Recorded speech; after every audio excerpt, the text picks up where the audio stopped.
Good morning student. हाँ जी, next topic है हमारे पास fundamental theorem of algebra. Fundamental theorem of algebra state that every polynomial equation F x equal to zero of degree N greater than equal to one has at least one real root और imaginary, at least one root real और imaginary.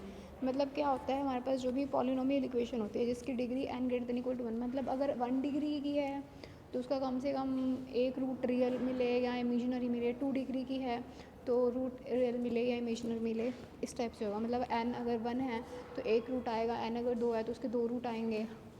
ठीक है, इस type से कह रहा है। Next result है every equation F x equal to zero of nth degree has n roots and no मोर।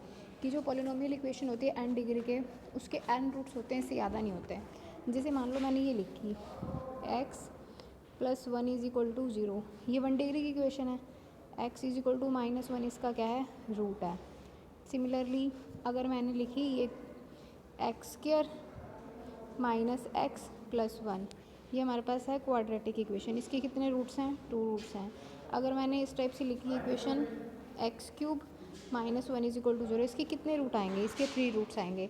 ठीक है, तो अगर n डिग्री की इक्वेशन है ना, उसके कितने रूट हो सकते हैं, एट मोस्ट n, और n से ज़्यादा नहीं हो सकते। नेक्स्ट है to find the equation whose roots are given.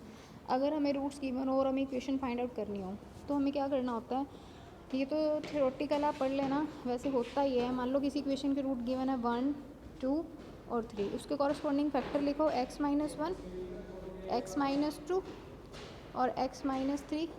Factor लिख के इनकी क्या कर दो, मल्टीप्लाई, तो ये हमारा क्या आ जाएगी, कॉरस्पॉन्डिंग पॉलिनोमियल इक्वेशन आ जाएगी। नेक्स्ट है हमारे पास, नेक्स्ट है if the nth degree equation F x equal to zero is satisfied by more than n values of x then all the coefficient of fx vanish। देखो हम क्या कह रहे हैं कि nth डिग्री जो पॉलिनोमियल होता है उसके ज़्यादा से ज़्यादा n रूट हो सकते हैं। अब वो कह रहा है कि अगर पॉलिनोमियल इक्वेशन n डिग्री की है, वो ज़्यादा मतलब उसकी n से ज़्यादा वैल्यूज़ आ रही हैं, मतलब n से ज़्यादा रूट्स आ रहे हैं, तो सारे के सारे जो पॉलिनोमियल है ना, ऐसे तो कभी हो ही नहीं सकता कि उसके n के से ज़्यादा रूट आए। तो क्या आएगा, मतलब जो एफ एक्स है ना मेरा, वो इस टाइप का लिखा जाएगा, f x equal to zero into x की पावर n प्लस 1, n है ये, प्लस जीरो इंटू एक्स की power n plus zero plus 1, मतलब के सारे कोफिशिएंट कैसे हो जाएंगे, जीरो। अब जीरो के साथ तो जितनी मर्जी बड़ी पावर इंट्रोड्यूस कर दो, एक्स की n प्लस 2 इंट्रोड्यूस कर दो, ठीक है ना। नेक्स्ट है हमारे पास थ्योरम है in an equation with real coefficient imaginary roots occur in conjugate pair. हाँ जी, ये भी सही है। देखो हमने यही पढ़ा ना, अगर किसी इक्वेशन का रूट 1 + 2 आयोटा होता है तो इस इक्वेशन का रूट क्या होता है, 1 - 2 आयोटा भी उसी इक्वेशन का रूट होता है। मतलब जो कंजुगेट ये इमेजिनरी रूट्स हैं ना, ये पेयर्स में आते हैं। अब जैसे देखो ये फर्स्ट एग्जांपल है, form an equation whose roots is 2 - 3 iota. अब देखो एक रूट हमें दिया हुआ है 2 - 3 आयोटा, तो x - 2 is equal to -3 iota. Squaring कर दो दोनों साइड, इसकी स्क्वायरिंग और इसकी स्क्वायरिंग, तो हमारे पास ये इक्वेशन आ गई। अब हमारे पास जो आयोटा स्क्वायर होता है ना, इसकी वैल्यू क्या होती है, -1 होती है, तो ये पुट कर दी हमने यहाँ पे। तो हमारे पास नेक्स्ट आ गया x² + 4x + 4 - 9 is equal to 0। अब ये इक्वेशन हमारी आ गई ये। या फिर हम इसको ऐसे भी कर सकते थे, अगर ऊपर वाली थ्योरम देखते।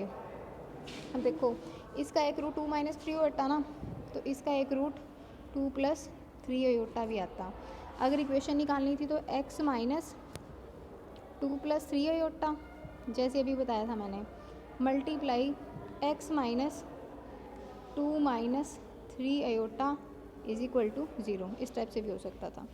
नेक्स्ट एग्जांपल उस पर बेस्ड है। अब इस इक्वेशन की ना 2 रूट गिवन है। कौन कौन से गिवन है, एक तो गिवन है 1 - 5 आयोटा, एक है 5 आयोटा। अगर 1 - 5 आयोटा इसका रूट है तो 1 + 5 आयोटा भी रूट होएगा। अगर 5 + आयोटा रूट है तो 5 - आयोटा भी रूट होएगा। तो ये इसने यही बनाई हुई है। बट एक्स में से अगर देखो वही है ना, अगर अल्फ़ा रूट है तो x - अल्फ़ा फैक्टर होता है, तो इसने क्या करा, इस वाली में सारे के सारे फैक्टर्स की मल्टीप्लाई कर दी और इसको सिंप्लीफाई करके हमारी 4 डिग्री की इक्वेशन आ गई। क्योंकि 2 रूट हमें गिवन थे, 2 रूट ये आ गए, टोटल रूट कितने हो गए, 4। Thank you.